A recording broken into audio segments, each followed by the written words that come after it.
Assalamualaikum warahmatullahi wabarakatuh. Kami dari kelompok 1 yang beranggotakan saya Hikmah Sabila dan 3 teman saya ada Nabila Saidah, Ami Fidianti, dan Nenden Delvianingsi.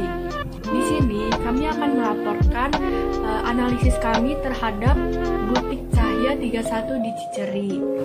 Baiklah, langsung saja untuk penjelasan pertama akan dijelaskan oleh saya.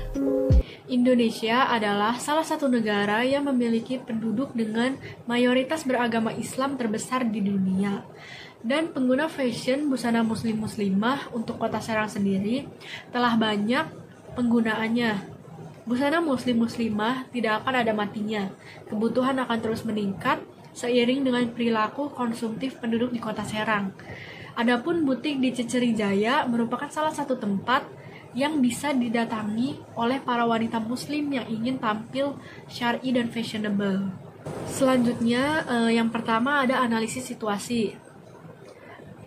Studi kelayakan bisnis merupakan penelitian yang bertujuan untuk memutuskan apakah sebuah ide bisnis layak untuk dilaksanakan atau tidak. Sebuah ide bisnis dinyatakan layak untuk dilaksanakan jika ide tersebut dapat mendatangkan manfaat yang lebih besar bagi semua pihak dibandingkan dampak negatif yang ditimbulkan. Dalam memenuhi kebutuhan hidup, pendapatan merupakan hal penting yang harus diperhatikan. Pendapatan atau income adalah uang yang diterima oleh seseorang dan perusahaan dalam bentuk gaji, upah, sewa bunga, dan laba, termasuk juga beragam tunjangan seperti kesehatan dan pensiun. Busana muslim-muslimah tidak akan ada matinya. Kebutuhan akan terus meningkat seiring dengan perilaku konsumtif penduduk di Kota Serang. Butik di Ciceri Jaya merupakan salah satu tempat yang sering didatangi oleh wanita muslim yang ingin berpenampilan syar'i dan juga fashionable. Butik Cahaya 31 merupakan salah satu usaha pribadi Ibu Mulyati di daerah Ciceri Jaya yang menjual fashion busana muslim-muslimah. Usaha ini mulai beroperasi sejak 4 Mei 1998 yang awalnya hanya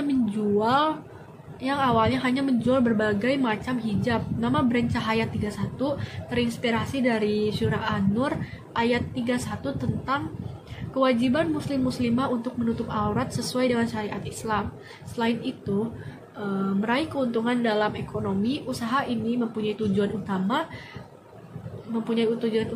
agar muslim-muslimah dapat melaksanakan kewajiban menutup aurat sesuai syariat Islam. Seiring berjalannya waktu, butik Cahaya 31 mulai berkembang perlahan menjadi butik fashion muslim-muslimah, bahkan memiliki cabang di komplek KPKN dan di Jalan Agusju, Ciceri Jaya nomor 87, Sumur Pencung, Kecamatan Serang.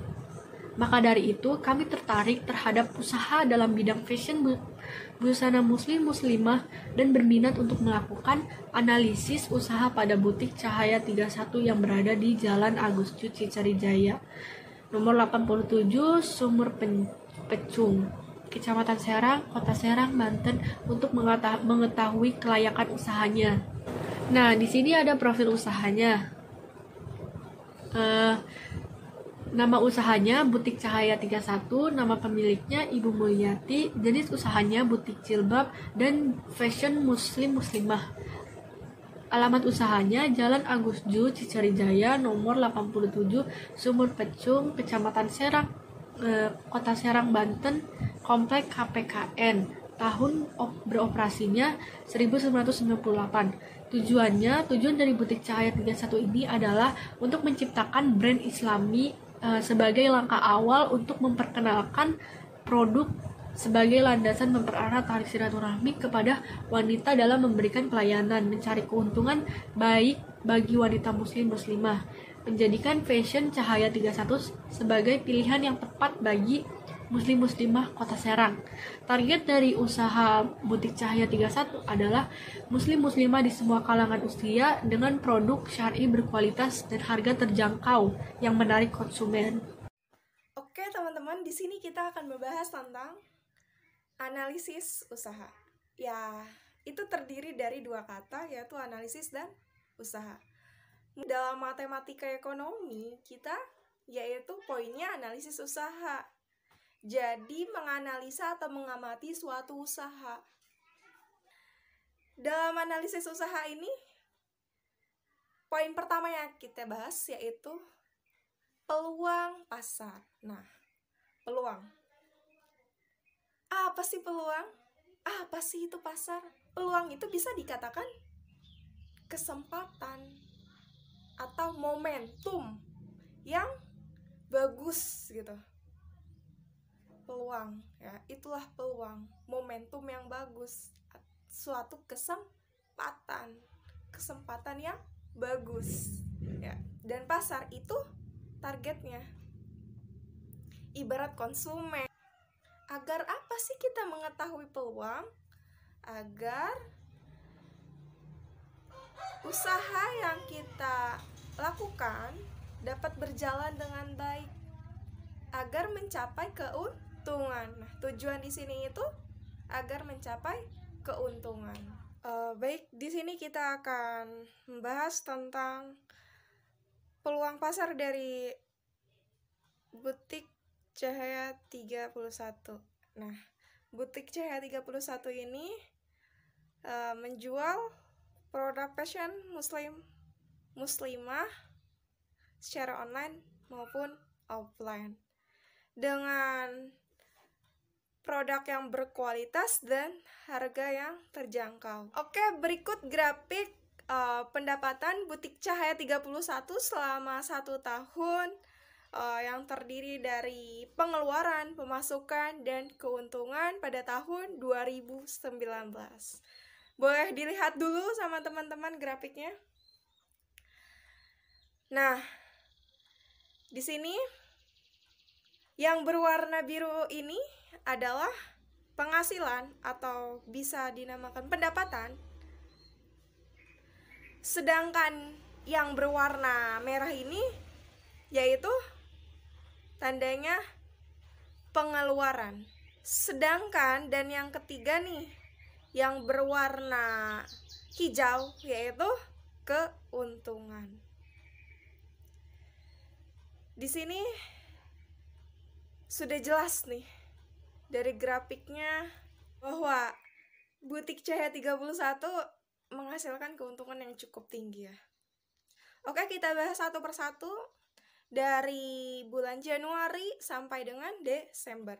Baiklah, dari grafik yang tertera telah didapatkan data pengeluaran, pemasukan, dan keuntungan dari Butik Cahaya 31 pada tahun 2019. Nah, pada bulan Januari, Butik Cahaya 31 telah melakukan pengeluaran sebesar 2.800.000 dan telah mendapatkan pemasukan atau penghasilan sebesar 12 juta.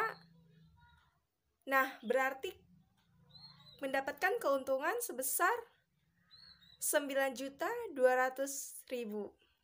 Kita tinggal kurangi saja, yaitu pemasukan dikurangi dengan pengeluaran. Nah, di sini kan pemasukannya sebesar 12 juta, sedangkan pengeluarannya 2.800.000. Tinggal 12 juta dikurangi 2.800.000, maka keuntungannya sebesar 9.200.000. Jadi, pada bulan Januari, Butik Cahaya 31 mendapatkan keuntungan sebesar 9.200.000. Kemudian, pada bulan Februari, Butik Cahaya 31 melakukan pengeluaran sebesar 2.800.000 kembali, menghasilkan pemasukan sebesar 10.500.000, maka mendapatkan keuntungan sebesar 7.700.000. Kemudian pada bulan Maret, Butik Cahaya 31 mengeluarkan atau melakukan pengeluaran sebesar 2.800.000 menghasilkan pendapatan sebesar 11.200.000, maka memperoleh keuntungan sebesar 8.400.000. Oke, kita beralih pada bulan April. Butik ini melakukan pengeluaran sebesar 2.900.000 dan mendapatkan pemasukan sebesar 10.950.000, kemudian memperoleh keuntungan sebesar 8.050.000. Nah, selanjutnya pada bulan Mei, butik Cahaya 31 melakukan pengeluaran sebesar 2.800.000 dan mendapatkan pemasukan sebesar 11.500.000, maka memperoleh keuntungan sebesar 8.700.000. Selanjutnya di bulan Juni melakukan pengeluaran sebesar 2.800.000, kemudian memperoleh pemasukan sebesar 11.800.000, maka mendapatkan keuntungan sebesar 9 juta. Kemudian pada bulan Juli, butik Cahaya 31 mengeluarkan atau melakukan pengeluaran sebesar 2.800.000 kembali, kemudian mendapatkan pemasukan sebesar 10.500.000, maka memperoleh keuntungan sebesar 7.700.000. Oke, selanjutnya pada bulan Agustus, butik Cahaya 31 melakukan pengeluaran sebesar 2.800.000, mendapatkan pemasukan sebesar 10.700.000, maka memperoleh keuntungan sebesar 7.900.000. Kemudian pada bulan September, butik Cahaya 31 melakukan pengeluaran sebesar 2.850.000, mendapatkan pemasukan sebesar 12 juta, maka memperoleh keuntungan sebesar 9.150.000. Kemudian pada bulan Oktober, butik Cahaya 31 melakukan pengeluaran sebesar 2.800.000, mendapatkan pemasukan sebesar 10.500.000, maka memperoleh keuntungan sebesar 7.700.000. Dan di bulan November, butik Cahaya 31 melakukan pengeluaran sebesar 2.800.000 dan mendapatkan pemasukan sebesar 10.500.000, maka memperoleh keuntungan sebesar 7.700.000. Dan terakhir di bulan Desember, butik Cahaya 31 melakukan pengeluaran sebesar 2.800.000 dan mendapatkan pemasukan sebesar 10.800.000 dan memperoleh keuntungan sebesar 8 juta. Maka dari data pengeluaran, pemasukan, dan keuntungan dapat kita simpulkan bahwa dengan menjual produk fashion busana muslim-muslimah yang berkualitas dan harga terjangkau, butik Cahaya 31 pada tahun 2019 mendapatkan keuntungan yang cukup tinggi. Begitulah peluang usaha dari butik Cahaya 31. Oke, kita beralih kepada kelayakan usaha. Apa sih kelayakan usaha itu? Secara ilmiah, kelayakan usaha adalah suatu kegiatan yang dilakukan untuk menentukan apakah suatu bisnis layak dijalankan atau tidak. Kegiatan yang dilakukan untuk menentukan apakah suatu bisnis layak dijalankan atau tidak. Apakah pantas untuk dilakukan atau dijalankan atau tidak gitu. Ya.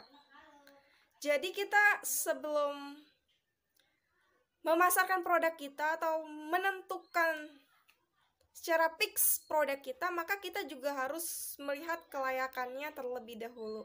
Oke, dalam kelayakan usaha ini meliputi identifikasi masalah, peluang, menentukan tujuan, menggambarkan bagaimana situasi bisnis, dan menilai berbagai manfaat yang dihasilkan. Jadi dari sisi apapun itu dilihat untuk menentukan kelayakan usahanya. Dari segi manfaat, dari segi yang lainnya yang menyangkut proses usaha ini atau suatu bisnis ini, maka dipertimbangkan.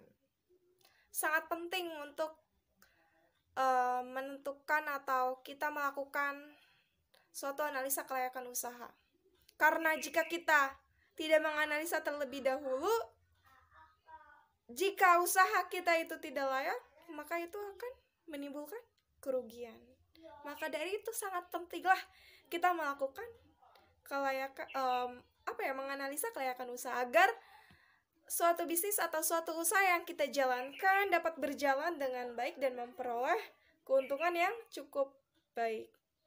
Oke, dalam kaitannya dengan bisnis, kelayakan usaha bisa digunakan untuk membantu pengusaha mengambil sebuah keputusan yang tepat. Oke, di sini di kelayakan usaha yaitu terdapat biaya tetap atau fixed cost. Biaya tetap itu apa sih, teman-teman? Biaya tetap atau fixed cost merupakan biaya yang nilainya tidak berubah meski ada perubahan operasional bisnis. Nah, seperti apa aja itu? Ya, seperti biaya tenaga kerja, biaya penyusutan peralatan, dan biaya penambahan peralatan. Nah, berikut adalah data biaya tetap dari Butik Cahaya 31. Biaya tenaga kerja sebesar 2.800.000 dan biaya penyusutan peralatan sebesar 1 juta dan biaya penambahan peralatan sebesar 850.000. Maka total dari biaya tetap atau fixed cost itu sebesar 4.650.000. Selanjutnya ada biaya variabel atau variable cost. Apa itu biaya variabel? Biaya variabel itu berbeda dengan biaya tetap tentunya. Biaya variabel nilainya berubah-ubah sesuai dengan kapasitas produksi. Biaya variabel bisa saja meningkat atau menurun sesuai dengan permintaan. Nah, jadi dia itu nggak tetap. Ya, tentu beda kan, kalau biaya tetap ya pastinya tetap. Sedangkan ini biaya variabel, maka dia dapat berubah-ubah, bisa menurun maupun meningkat. Nah, berikut data biaya variabel dari Butik Cahaya 31. Yaitu ada biaya bahan baku sebesar 200.000 dan biaya transportasi sebesar 100.000, maka total biaya variabel Butik Cahaya 31 adalah 300.000. Selanjutnya yaitu ada harga jual atau price. Apa itu harga jual? Ya pastinya teman-teman sudah tahu dengan harga jual. Yaitu harga dari produknya. Harga dari produk yang dijual. Harga jual merupakan besaran harga setelah menentukan seluruh biaya produksi ditambah dengan nilai keuntungan atau margin. Harga jual biasanya dihitung per unit setelah produksi. Jadi harga jual ini dihitungnya itu per produk, per unit setelah produksi. Oke, berikut data harga jual Butik Cahaya 31.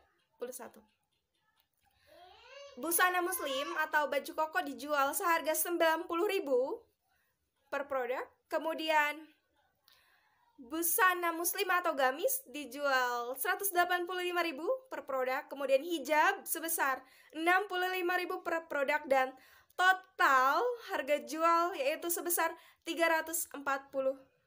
Kemudian selanjutnya yaitu biaya pendapatan. Apa sih biaya pendapatan, teman-teman? Pasti teman-teman udah tahu. Pendapatan yaitu bisa dikatakan ya penghasilan ya, pemasukan. Setelah kita mengeluarkan, maka pendapatan yang dihasilkan itu berapa? Pendapatan atau penghasilan merupakan perhitungan hasil yang didapat dari penjualan. Jumlah pendapatan didapat dari harga jual dikalikan dengan jumlah produk yang terjual. Jadi pendapatan ini didapatnya itu harga jual dikalikan dengan jumlah produk yang terjual, ya. Kemudian nilai pendapatan berfungsi untuk proyeksi pendapatan pada periode selanjutnya dengan nilai keuntungan atau jumlah unit dan harga yang berbeda. Oke, berikut data biaya pendapatan dari butik CH31, yaitu mendapatkan 120.200.000. Karena butik CH31 dengan busana muslim menjual harga kisaran 90.000 per unit dengan jumlah produk 240, maka 90.000 kali 240 adalah 21.600.000. Maka butik C31 mendapatkan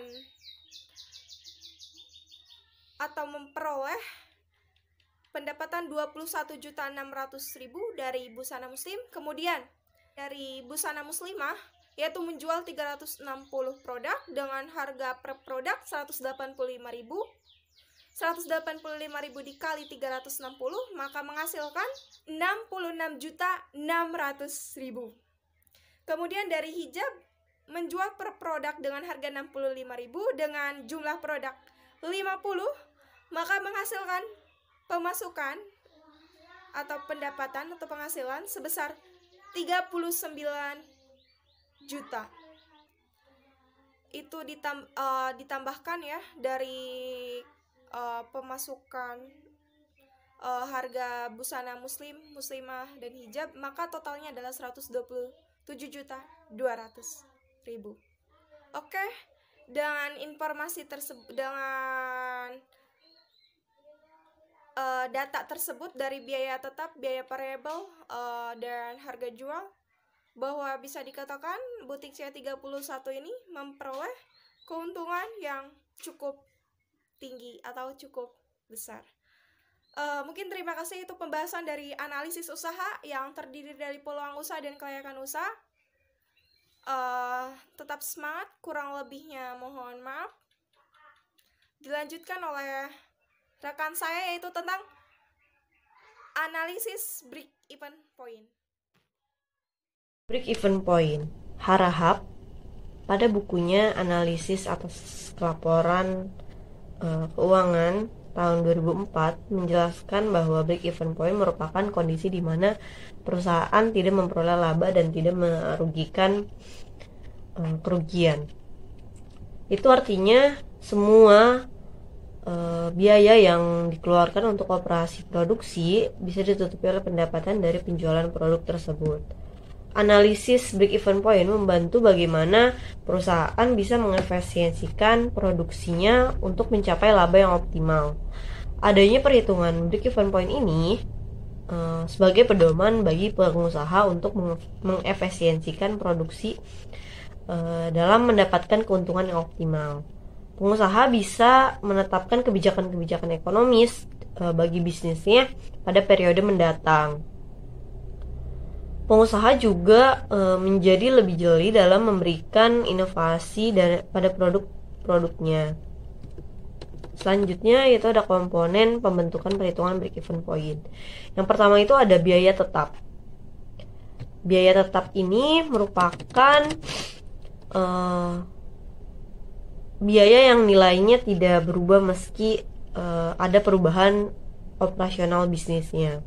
Terus yang kedua itu ada biaya variabel atau variable cost, yang dimana ini berbeda dengan biaya tetap. Biaya variabel ini nilainya berubah-ubah sesuai dengan kapasitas produksinya. Biaya variabel bisa saja meningkat atau menurun sesuai dengan permintaan. Yang ketiga ada harga jual atau price.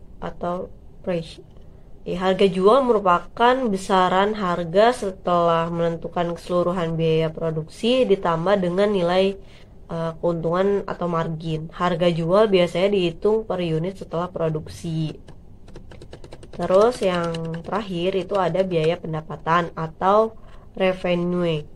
Pendapatan atau penghasilan ya merupakan perhitungan hasil yang didapat dari penjualan. Jumlah pendapatan didapat dari harga jual dikalikan dengan jumlah produk yang terjual. Nah, nilai pendapatan ini berfungsi untuk proyeksi pendapatan pada periode selanjutnya dengan nilai keuntungan atau jumlah unit dan harga yang berbeda gitu. Selanjutnya itu ada tiga metode yang dapat dihitung menggunakan metode persamaan. Yang pertama, yang kedua adalah metode margin kontribusi, terus yang ketiga ada metode grafik. Dalam menentukan break-even point, meskipun banyak memiliki perbedaan bentuk atau variasi analisis, namun pada dasarnya hasil akhirnya akan sama atau tetap sama gitu loh, walaupun kita menggunakan metode persamaan, metode margin ataupun metode grafik gitu loh. Nah, dalam menentukan break-even point, kami menggunakan metode persamaan. Berikut adalah perhitungan break-even point butik cahaya 31. Break-even point atau per unit ya, sama dengan total biaya tetap dibagi dengan harga jual per unit produk dikurangi biaya variabel setiap unit produk. Sama dengan, karena biaya tetapnya itu adalah diketahui Rp4.650.000 dibagi dengan harga jual per unitnya adalah Rp340.000 dikurangi dengan biaya variabel setiap unit produk, yaitu Rp3 juta. Hasil dari Rp4.650.000 dibagi dengan Rp340.000 dikurangi dengan 3 juta, yaitu 116,25 unit. Maka break-even point yang diperoleh adalah 116,25 unit. Ada analisis kelayakan usaha. Analisis kelayakan usaha atau disebut juga feasibility study adalah kegiatan untuk menilai sejauh mana manfaat yang dapat diperoleh dalam melaksanakan suatu kegiatan usaha. Hasil analisa ini digunakan sebagai bahan pertimbangan dalam mengambil keputusan apakah menerima atau menolak dari suatu gagasan usaha. Dengan adanya analisis kelayakan ini diharapkan resiko kegagalan dalam memuaskan produk dapat dihindari. Dari data yang ada, usaha pribadi milik Ibu Mulyadi, toko Cahaya 31 dengan data analisis BEP bahwa usaha ini menghasilkan untung cukup besar dengan biaya paling tinggi dikeluarkan di pembelian bahan produk. Tetapi dengan pemilihan produk minat banyak pembeli sebagai membawa keuntungan cukup tinggi dengan memperkerjakan 4 karyawan. Pemilik karya perlu mengeluarkan biaya bahan produk dan membayar gaji karyawan setiap minggunya. Kita analisis SWOT dari usaha batik Cahaya 31 dari aspek pasar menunjukkan bahwa usaha ini telah mampu memaksimalkan kekuatan atau strength dengan memiliki produk berkualitas dengan harga penjualan yang terjangkau serta memiliki karyawan yang handle serta tempat strategis, sehingga itu dapat menutupi kelemahan atau weaknesses dengan memvariasikan jenis produk syari dengan model era sekarang, sehingga dapat menambah